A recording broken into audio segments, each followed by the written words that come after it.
যাবতীয় প্রশংসা, যাবতীয় গুণগান, স্তুতিবাদ একমাত্র আল্লাহ সুবহানাহু ওয়া তাআলার নিমিত্তে নিবেদিত। তাই আমরা এক বাক্যে উচ্চ স্বরে বলবো আলহামদুলিল্লাহ।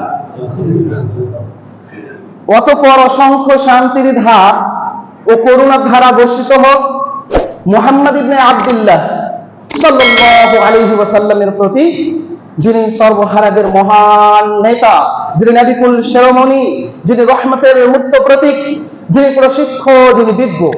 তাই আমরা সকলে বলবো আল্লাহুম্মা সাল্লি আলাইহি ওয়া বারিক আলাইহি। সম্মানিত উপস্থিতি, আজকে এই পবিত্র জুমার দিনে আমি আপনাদের সম্মুখে যে বিষয়টি নিয়ে আলোকপাত করতে চলেছি তা হচ্ছে আল্লাহ ভীরুদের, আল্লাহ ভীতির পুরস্কার। যারা দুনিয়ার বুকে আল্লাহ রাব্বুল আলামিনকে ভয় করে চলাফেরা করবে, যারা আল্লাহ রাব্বুল আলামিনকে প্রেম মাখা ভয় করে চলাফেরা করবে, তাদের পার্থিব জীবনে এবং পরকালে কিছু পুরস্কার রয়েছে এবং পুরস্কার অনেক রয়েছে। তার মধ্যে আমি কোরআন হাদিসের আলোকে কিছু তুলে ধরার চেষ্টা করব। আল্লাহ রাব্বুল আলামিনের কাছে দোয়া করব, আল্লাহ রাব্বুল আলামিন যেন আমাদের সকলকে বিষয়গুলি শোনার চাইতে বেশি বেশি তার প্রতি আমল করার তৌফিক প্রদান করুক। আমরা সকলে বলবো আমিন। সম্মানিত উপস্থিতি, আমরা এর পূর্বে তাকওয়া কাকে বলে জেনেছি। যেমন তাকওয়া হচ্ছে কি, মহান আল্লাহ রাব্বুল আলামিন এবং তার রাসূলের নির্দেশিত পথে, তার রাসূলের আদেশ মতো এবং নিষেধগুলোকে পরিত্যাগ করে আল্লাহ রাব্বুল আলামিনকে প্রেম মাখা ভয় করে চলার নাম হচ্ছে তাকওয়া। অতএব এই তাকওয়া যদি আমরা অবলম্বন করি, তাহলে পার্থিব জীবনে এবং পরকালীন জীবনে এর কিছু পুরস্কার রয়েছে, এর কিছু উপকার রয়েছে। আজকে আমরা সেগুলোই জানতে চলেছি, যেগুলো মোটা মোটা পুরস্কার। আজকে আমি খুতবার মাধ্যমে সেগুলোকে ধরার চেষ্টা করব এবং তুলে ধরার চেষ্টা করব আপনাদের সম্মুখে। আপনারা সকলে মনোযোগ সহকারে শোনার চেষ্টা করবেন। সম্মানিত উপস্থিতি, আমরা এই পার্থিব জীবনে নানান রকম কাজ করে থাকি এবং সেই কাজের মধ্যে কখনো হয়তো এমন বড় কাজে ফেসে যায় যেটা আমাদের জন্য এত ভারী হয় যে আমি সেই কাজটা করে উঠতে পারি না। হ্যাঁ, তো আপনার কি কোনো উপায় আছে? জি, অবশ্যই উপায় আছে। হ্যাঁ, মহান আল্লাহ রাব্বুল আলামিনের ভয় যদি আপনার অন্তরে আসে, আল্লাহ রাব্বুল আলামিনের তাকওয়া যদি আপনি অবলম্বন করেন, তো আল্লাহ রাব্বুল আলামিন নিজে বলছেন যে যে ব্যক্তি আমাকে ভয় করবে, আমি তার জীবনের কাজ ও কর্মকে সহজ ও সাবলীল করে দেব। হ্যাঁ, সহজ ও সাবলীল করে দেব তার কাজ ও কর্মকে, ফলে তার জীবনটা তার কাছে আর বোঝা মনে হবে না। যেমন মহান আল্লাহ রাব্বুল আলামিন তিনি তার পবিত্র কালামে সূরা তালাক আয়াত নম্বর 4 এর মধ্যে স্পষ্ট ভাষায় বলছেন। কি বলছেন? ওয়ামান ইয়াত্তাকিল্লাহা ইয়াজআল লাহু মিন আমরিহি ইসরা। অর্থাৎ আল্লাহ রাব্বুল আলামিনকে যারা ভয় করবে, তার কাজকে সহজ করে দিবেন কে? আল্লাহ রাব্বুল আলামিন। কিসের জন্য? তাকে ভয় করার কারণে। ওয়ামান ইয়াত্তাকিল্লাহ, যে আল্লাহকে ভয় করে, ইয়াজআল লাহু মিন আমরিহি ইসরা, মহান আল্লাহ রাব্বুল আলামিন তার কাজকে সহজ ও সাবলীল করে দিবেন। তাহলে বুঝা গেল যে আল্লাহ রাব্বুল আলামিন আমাদের কর্ম ও কাজকে সহজ ও সাবলীল করে দিবেন। এটা হচ্ছে কি তাকওয়ার অন্যতম পুরস্কার। ঠিক অনুরূপ ভাবে আমরা পার্থিব জীবনে এমন রয়েছে যে সম্মান, শ্রদ্ধা এবং মর্যাদা চাই না। আমরা প্রত্যেকের কাছে সম্মান, মর্যাদা নিয়ে বাঁচতে চাই। কিন্তু আপনি কি জানেন যে তাকওয়া যদি আপনি অবলম্বন করেন, আল্লাহ রাব্বুল আলামিনকে যদি সবচেয়ে বেশি ভয় করেন, তো আপনি আল্লাহ রাব্বুল আলামিনের নিকটে অতীব সম্মানী ব্যক্তি হতে পারেন। অতএব যেই মহান সত্তা আমাদেরকে সৃষ্টি করেছেন, তার কাছে অধিক প্রিয়, অধিক সম্মানী, এটা কি ভাগ্যের ব্যাপার নয়? অতএব আমাদের সকলকে তাকওয়া অবলম্বন করা একান্তভাবে দরকার রয়েছে। হ্যাঁ, যদি আমি তাকে অবলম্বন করি তাহলে মহান আল্লাহ রাব্বুল আলামিনের নিকটে আমার সম্মান মর্যাদা বৃদ্ধি পাবে। আর যখন কোন ব্যক্তির সম্মান ও মর্যাদা আল্লাহ রাব্বুল আলামিনের কাছে বৃদ্ধি পায়, তখন একটা কথা মনে রাখেন যে সেই ব্যক্তির পৃথিবীবাসীদেরও কাছে তার সম্মান বেড়ে যায়। সম্মানিত উপস্থিতি, যেমন মহান আল্লাহ রাব্বুল আলামিন তিনি তার পবিত্র কালামে এ ব্যাপারে সূরা হুজুরাত আয়াত 13 মধ্যে স্পষ্ট ভাষায় বলছেন। কি বলছেন?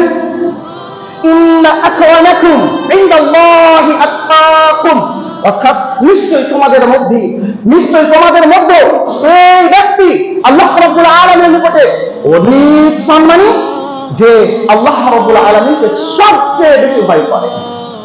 হ্যাঁ, অতএব আমাদেরকে আল্লাহ রাব্বুল আলামিনকে সবচেয়ে বেশি ভয় করতে হবে। পৃথিবীর মধ্যে কারো সঙ্গে মিথ্যা কথা বলা, মিথ্যা কথা বলে ভয় করি যে হয়তো বা আমার মিথ্যাটা যদি ধরে নেয়, তো তিনি তো আল্লাহ আপনার অন্তরের কথা জানেন, তাহলে তাকে কথাটা ভয় করা দরকার। আপনি এখন সে কথা প্রকাশ করেননি, তারপরেও আপনার সে কথাটা আল্লাহ জানেন। আলিমুম বিযাতিস সুদূর, তিনি হচ্ছেন আপনার অন্তরের কথা জাননেওয়ালা। তিনি হচ্ছেন আপনি যে কথাটি বলবেন এখন বলেননি সে কথাও জানেন, তাহলে তাকে কিভাবে ভয় করা দরকার। সম্মানিত উপস্থিতি, আর পরকালে উত্তম পরিণতি তাকওয়ার অন্যতম পুরস্কার। আর এই পুরস্কারটি কে বা না পেতে চায়? পৃথিবীতে এমন কোন মুসলিম আছে যে বলবে যে আমি পরকালে উত্তম পরিণতি চাই না? উত্তম পরিণতি যদি আপনাকে দিতে হয়, আপনি যদি পেতে চান, তাহলে আপনাকে তাকওয়া অবলম্বন একান্তভাবে দরকার, একান্তভাবে জরুরি। আপনি অবশ্যই তাকওয়া অবলম্বন করুন, তবে আপনি পরকালে উত্তম পরিণতির পাত্র হতে পারবেন।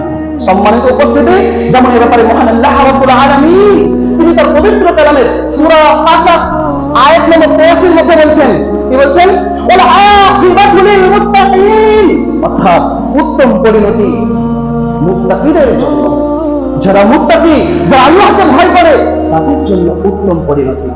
অতএব বোঝা গেল, যদি আমি আল্লাহকে ভয় করি, আল্লাহর তাকওয়া অবলম্বন করি, তাহলে উত্তম পরিণতির ঘোষণা আল্লাহ রাব্বুল আলামিন পূর্বেই দিয়ে রেখেছেন। আপনি আল্লাহকে ভয় করুন, আপনার জন্য পরকালে উত্তম পরিণতি রয়েছে। উত্তম পরিণতি সেটা কি? এবার যদি আপনি আল্লাহকে ভয় করেন, সব চাইতে বড় উপকার, আপনি জান্নাত লাভ করবেন। এটা হচ্ছে উত্তম পরিণতি।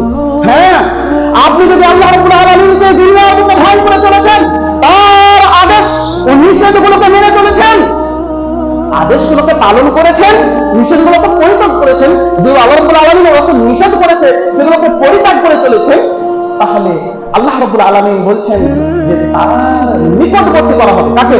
জান্নাত। জান্নাতকে মুত্তাকিদের নিকটবর্তী করা হবে।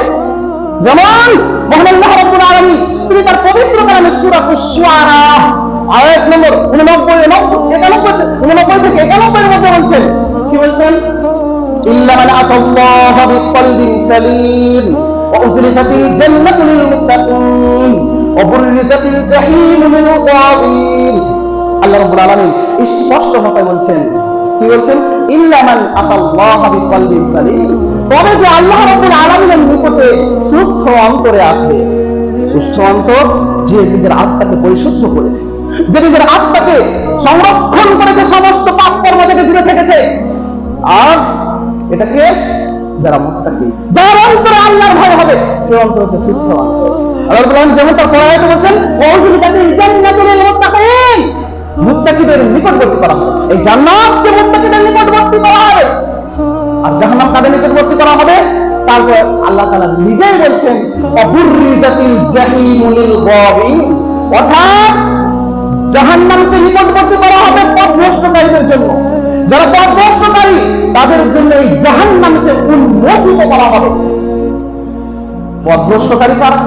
যারা দুনিয়ার বুকে আল্লাহকে ভয় করেনি, যারা দুনিয়ার বুকে আল্লাহর কথা মেনে চলেনি, আল্লাহর আদেশগুলোকে পালন করেনি, নিষেধগুলোকে পরিত্যাগ করেনি, মেনেই চলেছে, সেই ব্যক্তি হচ্ছে দুনিয়ার বুকে পথভ্রষ্টকারী। আর এই পথভ্রষ্টকারীর জন্য জাহান্নাম উন্মোচিত করা হবে। সম্মানিত উপস্থিতি, তাহলে আল্লাহ রাব্বুল আলামিন অত্র আয়াতে বলছেন ওয়াজলিফাতুল জান্নাতু লিল মুত্তাকিন, জান্নাতকে মুত্তাকিদের নিকটবর্তী করা হবে। তাহলে এই জান্নাতের জন্য কি আমাদের কম্পিটিশন করা দরকার নয়? আমরা দুনিয়াতে নানান ভাবে নানান রকম ভাবে কম্পিটিশন করে থাকি।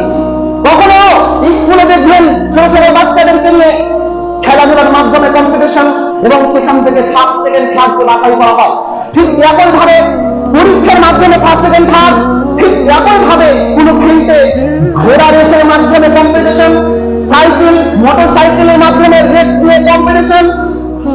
কিন্তু যে কম্পিটিশনের কথা মহান আল্লাহ রাব্বুল আলামিন এই পৃথিবীতে সৃষ্টি করার পূর্বেই ঘোষণা করেছেন, সূরা আল ইমরান আয়াত 133 এর মধ্যে আল্লাহ কোরআন বলছেন ওয়াসারিউ ইলা মাগফিরাতিন মির রাব্বিকুম ওয়া জান্নাতিন আরদুহা আস-সামাওয়াতু ওয়াল আরদ উইদ্দাত লিল মুত্তাকিন। আল্লাহ রাব্বুল আলামিন স্পষ্ট ভাষায় বলছেন ওয়াসারিউ ইলা রাব্বিকুম মাগফিরাতিন মির রাব্বিকুম ওয়া জান্নাতিন আরদুহা আস-সামাওয়াতু ওয়াল আরদ উইদ্দাত লিল মুত্তাকিন। ওয়াসারিউ, তোমরা কম্পিটিশন করো, তোমরা দ্রুত ধাবিত হও ইলা মাগফিরাতিন মির রাব্বিকুম, সেই রবের ক্ষমা লাভের প্রতি। আমরা দিনরাত পাপের কাছে লিপ্ত রয়েছি, সেই জন্য আল্লাহ রাব্বুল আলামিনের কাছে ক্ষমা চাইতে হবে। এটা আমাদের মাথা নাই। আজকে আমরা ভুলে গেছি পাপের উপরে পাপ করছি, আর আমরা আল্লাহর কাছে ক্ষমা চাইছি না। অথচ আল্লাহ বলছেন তোমরা কম্পিটিশন করো আল্লাহ রাব্বুল আলামিনের কাছে ক্ষমা লাভের প্রতি। কে বেশি ক্ষমা চাইতে পারে? কম্পিটিশন করো। হ্যাঁ, আর কিসের জন্য কম্পিটিশন করো? ওয়া জান্নাতিন আরদুহা আস-সামাওয়াতু ওয়াল আরদ উইদ্দাত লিল মুত্তাকিন, এবং এমন জান্নাত লাভের প্রতি কম্পিটিশন করো যেই জান্নাতের আয়তন হচ্ছে আসমান সমূহ ও জমিনের সমান। সেই জান্নাত লাভের প্রতি কম্পিটিশন করো। আমরা কতজন আর জান্নাত লাভের জন্য কম্পিটিশন করছি? আমরা কতজন আজকে জান্নাত লাভের জন্য কম্পিটিশন করছি? অথচ আল্লাহ রাব্বুল আলামিন জান্নাতকে তৈরি করে রেখেছেন, জাহান্নামকে রেডি করে রেখেছেন। কিন্তু আমরা আল্লাহ রাব্বুল আলামিনের জান্নাতকে নেওয়ার জন্য নিজে প্রস্তুত নেই। হ্যাঁ, আল্লাহ রাব্বুল আলামিন বলছেন তাদের জন্য জান্নাতকে তৈরি করা হয়েছে উইদ্দাত লিল মুত্তাকিন, এই জান্নাতকে মুত্তাকিদের জন্য তৈরি করা হয়েছে। ভালোভাবে জেনে রাখুন, এই জান্নাত যারা তাকওয়া অবলম্বন করে চলবে, যারা পৃথিবীর মধ্যে আল্লাহকে ভয় করে চলবে, তার জন্যই এই জান্নাতকে তৈরি করা হয়েছে। ওকে তাকওয়া অবলম্বন একান্ত জরুরি, এটা অবশ্য করণীয়। আমাদের সকলকে আল্লাহর ভয় নিজের অন্তরে আনতে হবে। এটা হচ্ছে কি তাকওয়া, সম্মানিত উপস্থিতি। ঠিক একই ভাবে আপনি ভাবছেন আমি অনেক গুনাহ করে ফেলেছি, আমার অতীতে অনেক পাপ হয়ে গেছে, চিন্তার কোনো কথা নয়। আল্লাহ রাব্বুল আলামিন বলছেন যদি আপনি তাকওয়া অবলম্বন করেন তাহলে আপনার অতীতের পাপগুলোকে ধুয়ে মুছে সাফ করে দেবেন, আপনার গুনাহকে মাফ করে দেবেন। খালি একবার তাকওয়া অবলম্বন করে দেখুন। আমার বেনামাজি ভাইরা যারা এখন পর্যন্ত নামাজ পড়ছেন না, সঠিকভাবে পড়ছেন, ছেড়ে ছেড়ে পড়ছেন, আসুন আল্লাহর দিকে ফিরে আসুন, তওবা করুন। নয়তো এই গুনাহ আপনার মাফ হবে না, কেননা আপনার প্রতি নামাজ ফরজ হয়ে গেছে। আপনি ভালোভাবে জানেন আপনার প্রতি নামাজ ফরজ হয়ে গেছে, তারপরেও যদি মসজিদের দিকে অগ্রসর হতে পারছেন না, তাহলে আমি বলি আপনার এমন ঈমান আপনাকে জান্নাতের দিকে নিয়ে যেতে পারবে না। এটা মনে রাখুন, এটা মাথায় রাখুন, সম্মানিত উপস্থিতি। হ্যাঁ, এই তাকওয়া আমাদের পাপসমূহকে মোচন করবে যদি আমরা তাকওয়া অবলম্বন করতে পারি। যেমন এটা করে মহান আল্লাহ রাব্বুল আলামিন সূরা আত-তাওবার 5 নম্বর আয়াতে স্পষ্ট ভাষায় বলছেন ওমান ইয়াত্তাকিল্লাহ ইউকাফির আনহু সাইয়্যাতিহি ওয়া ইউযিল লাহু আজরা। শুধু গুনাহকে ক্ষমা করবে না, শুনুন আল্লাহ রাব্বুল আলামিন বলছেন ওমান ইয়াত্তাকিল্লাহ, যারা আল্লাহকে ভয় করে, ইউকাফির আনহু সাইয়্যাতিহি, তাদের অতীতের পাপগুলোকে মোচন করে দিবেন, ধুয়ে মুছে সাফ করে দিবেন। তারপর কি বলছেন ওয়া ইউযিল লাহু আজরান, এবং তার প্রতিদানকে মহান করে দিবেন। আপনি যে প্রতিদানটা পাবেন তাকওয়া অবলম্বন করার কারণে, সেটা আপনার মহান করে দেওয়া হবে। আচ্ছা, মহান করে দেওয়া হবে কিভাবে? যেমন আমি পূর্বে বলেছিলাম, আল্লাহ রাব্বুল আলামিন সূরা রহমান আয়াত নম্বর 46 এর মধ্যে বলেছেন ওয়ালিমান খাফা মাকাম রাব্বিহি জান্নাতান, যারা কাল কিয়ামতের মাঠে, হাসরের মাঠে আল্লাহ রাব্বুল আলামিনের সামনে হিসাব নিকাশের জন্য দণ্ডায়মান হওয়াকে যারা ভয় করে চলেছিল দুনিয়ার বুকে, তারাকে আমি জান্নাতান, দুটি জান্নাত দেব, দুটি জান্নাত দান করব। যারা আমাকে, আমার জন্য পৃথিবীর মধ্যে ভয় করেছে যে আমার কাছে এসে দণ্ডায়মান হতে হবে, আমার কাছে এসে হিসাব নিকাশ হবে, তার জন্য আমি দুটি জান্নাত। আচ্ছা, এই দুটি জান্নাত যে বলা হয়েছে, হাদিসের মধ্যে এসেছে যে দুটি জান্নাত সোনার হবে এবং দুটি জান্নাত রূপোর হবে। দুইটি সোনার জান্নাত মুতাকাররিবিনদের জন্য, আর দুটি রূপোর জান্নাত আসহাবুল ইয়ামিনদের জন্য, অর্থাৎ যারা ডান হাতে আমলনামা পাবে তাদের জন্য। হতে পারে আল্লাহ রাব্বুল আলামিন এই দুটি জান্নাতের কথা এখানে বলেছেন, মুফাসসিরগণ এই কথাই উল্লেখ করেছেন। সম্মানিত উপস্থিতি, ঠিক একই ভাবে আমি যদি তাকওয়া অবলম্বন করি, পার্থিব জীবনে যদি আমি তাকওয়া অবলম্বন করি, আল্লাহ রাব্বুল আলামিনের ভয় যদি আমার অন্তরে হয়, তাহলে আল্লাহ রাব্বুল আলামিন বলছে তোমার জন্য সুসংবাদ, পার্থিব জীবনেও এবং পরকাল জীবনেও। তোমার জন্য সুসংবাদের সার্টিফিকেট আমি দিয়ে দিলাম, আর আমার বাণী সময়ের কোনো পরিবর্তন হবে না, আমি যে কথা বলে দেব সেটাই হবে। আল্লাহ রাব্বুল আলামিনের কোরআনের কোনো কথা একটাও খেলার কথা নয়। আল্লাহ রাব্বুল আলামিনের কোনো কথার কোনো বাণী মানে সেটা বিপরীত হবে না, যা বলে দিয়েছেন সেটাই হবে। যেমন আল্লাহ রাব্বুল আলামিন এই ব্যাপারে তিনি নিজেই বলছেন, সূরা ইউনূস আয়াত নম্বর 63 ও 64 এর মধ্যে বলছেন, কি বলছেন?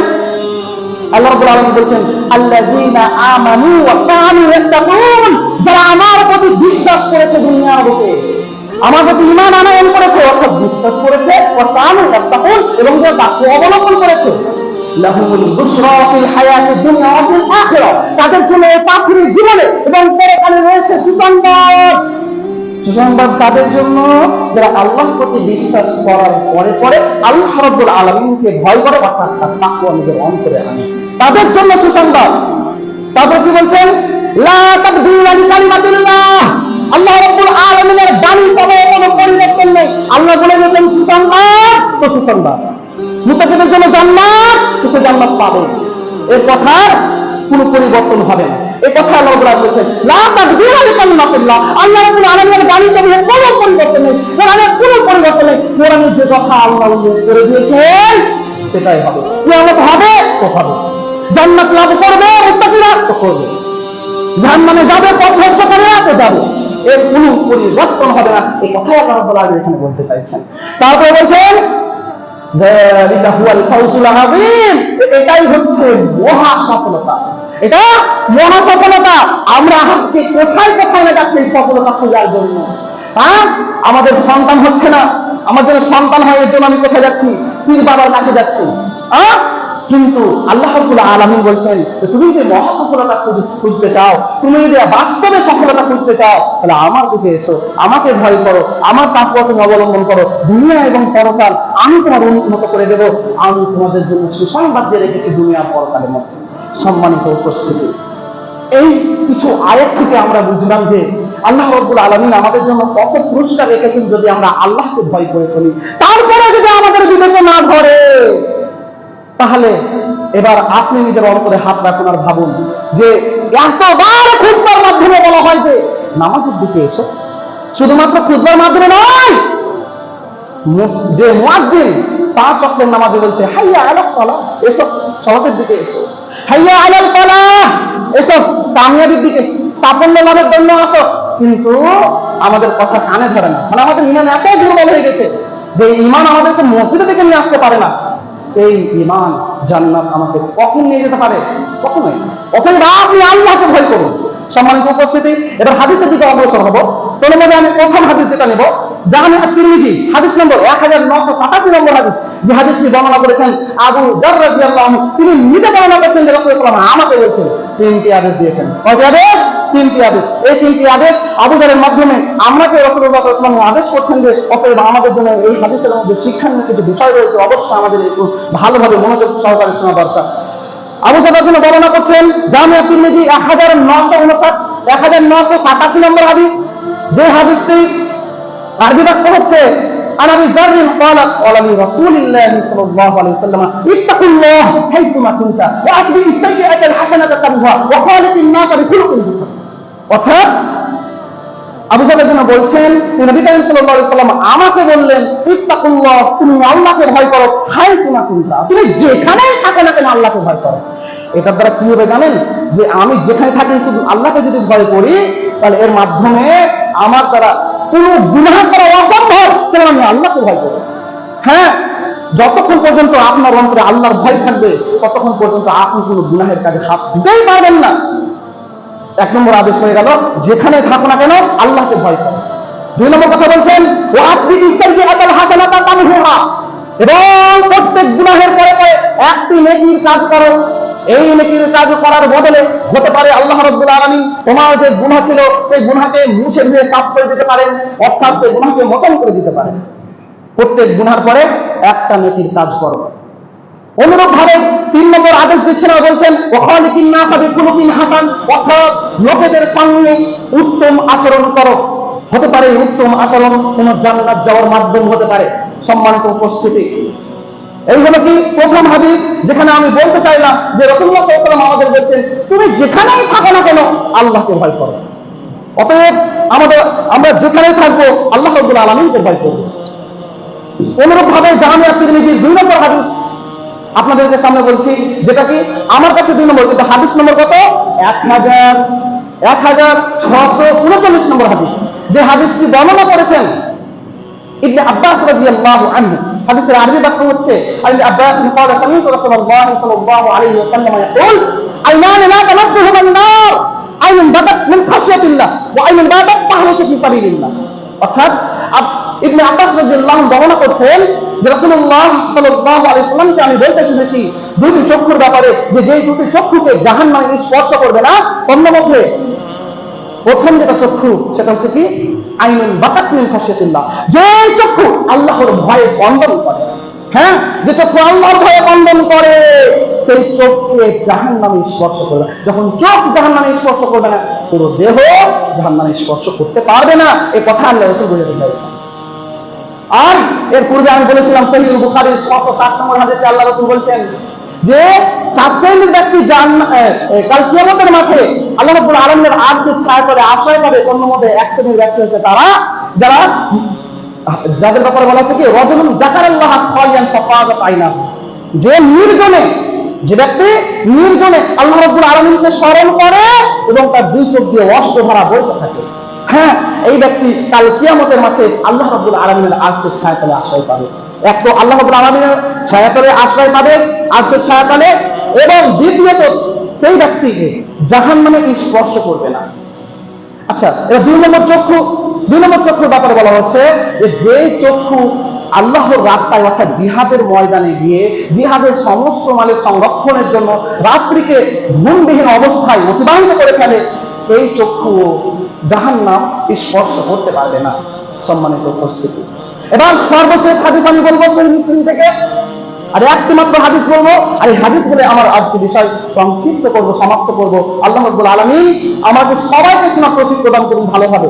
সম্মানিত উপস্থিতি, আমরা যে আল্লাহ রাব্বুল আলামিনের এই যে হেদায়েতের কথা আমি বললাম, তাকওয়ার যে কথা বললাম, তাকওয়াটা কি আমরা এমনি পেয়ে যাব, নাকি আল্লাহ রাব্বুল আলামিনের কাছে আমাদের চেয়ে নিতে হবে? অবশ্যই আল্লাহ রাব্বুল আলামিনের কাছে আমাদের চেয়ে নিতে হবে। যেভাবে রাসূলুল্লাহ সাল্লাল্লাহু আলাইহি ওয়াসাল্লাম আল্লাহ রাব্বুল আলামিনের কাছ থেকে এই 4টি বিষয় চেয়ে নিয়েছেন, হেদায়েত, তাকওয়া, সচ্ছলতা, পবিত্রতা, এই সমস্ত জিনিস আমাদেরকে একান্তভাবে আল্লাহ রাব্বুল আলামিনের কাছে চাওয়া দরকার। তো শুনুন, সহিহ মুসলিমের 6797 নম্বর হাদিস, যে হাদিসটি আব্দুল্লাহ বর্ণনা করছেন। হাদিসের আব্দুল আব্দুল্লাহ রাদিয়াল্লাহু আনহু নবী সাল্লাল্লাহু আলাইহি ওয়াসাল্লাম আন্নাহু কানা ইয়াকুল আল্লাহুম্মা ইন্নী আসআলুকা আল-হুদা ওয়াত-তুকা ওয়াল-আফাফা ওয়াল-গিনা। অর্থাৎ হযরত আব্দুল্লাহ রাদিয়াল্লাহু বর্ণনা করছেন যে নবী করিম সাল্লাল্লাহু আলাইহি ওয়াসাল্লাম এই কথা বলতেন, এই দোয়া বলতেন, আল্লাহুম্মা ইন্নী আসআলুকা আল-হুদা, হে আল্লাহ আমি তোমার কাছে হেদায়েত চাইছি, ওয়াত-তুকা তাকওয়া চাইছি, ওয়াল-আফাফা পবিত্রতা চাইছি, ওয়াল-গিনা সচ্ছলতা চাইছি। অতএব সকলে আপনারা আমার সঙ্গে সঙ্গে বলুন, আল্লাহুম্মা ইন্নী আসআলুকা আল-হুদা ওয়াত-তুকা ওয়াল-আফাফা ওয়াল-গিনা। সর্বশেষে আল্লাহ রাব্বুল আলামিনের কাছে দোয়া করব যে আল্লাহ রাব্বুল আলামিন আমরা যারা দুনিয়ার বুকে আছি আমরা যেন ঈমানের অবস্থায় মৃত্যুবরণ করতে পারি। আমরা সকলে বলবো আমিন। এবং যারা কবরের মধ্যে রয়েছে তাদের কবর যদি আযাব হয়ে থাকে সেই আযাবকে আপনি বন্ধ করুন। সকলে বলুন আমিন। সম্মানিত উপস্থিতি, আল্লাহ রাব্বুল আলামিন যেন আমাদের সকলের অন্তরে হেদায়েত দান করুন, তার তাকওয়া অবলম্বন করার তৌফিক দান করুন, আমাদের হৃদয়ে যেন সচ্ছলতা এবং পবিত্রতা যেন আমরা অর্জন করতে পারি, এই তৌফিক দান করুন। এই দোয়া ও দাওয়া রেখে আমি আমার বক্তব্য সমাপ্ত করছি। واخر دعوانا الحمد لله رب العالمين. ان الله وملائكته يصلون على النبي يا ايها الذين امنوا صلوا عليه وسلموا تسليما. اللهم انصر من نصر دين محمد صلى الله عليه وسلم واجعلنا منهم وخذل من خذل دين محمد صلى الله عليه وسلم ولا تجعلنا منهم. امين. اللهم صل على محمد وعلى ال محمد كما صليت على ابراهيم وعلى ال ابراهيم انك حميد مجيد. اللهم بارك على محمد وعلى ال محمد كما باركت على ابراهيم وعلى ال ابراهيم انك حميد مجيد. سبحان ربك رب العزه عما يصفون وسلام على المرسلين والحمد لله رب العالمين. فصيح فإني عليك